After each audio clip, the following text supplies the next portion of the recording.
Hola chicos y chicas de YouTube, como pueden ver el título, hoy vamos a hacer slime. Comencemos. Vamos a necesitar pegamento, talco. Vamos a echar el pegamento.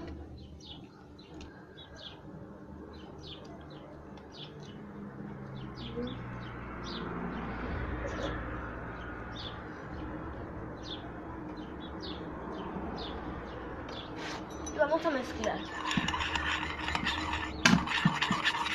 El talco.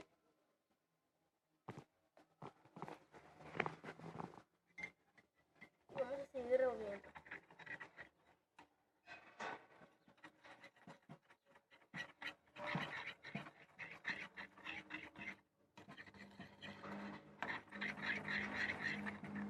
Vamos a echarle talco hasta que se nos salga.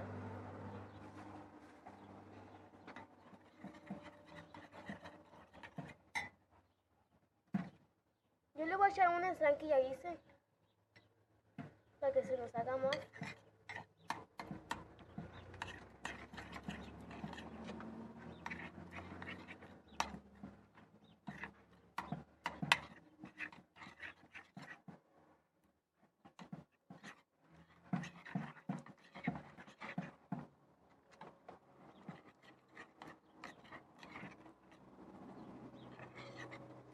Y voy a echarle más talco.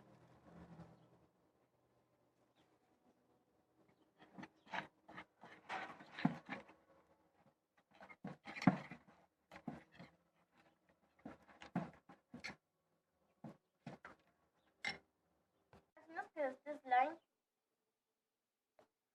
Se estira. Cuando se le seque lo pueden echar en agua caliente. Y así nos queda este slime. Espero que les haya gustado este video. Por favor denle like y suscríbanse. Bye.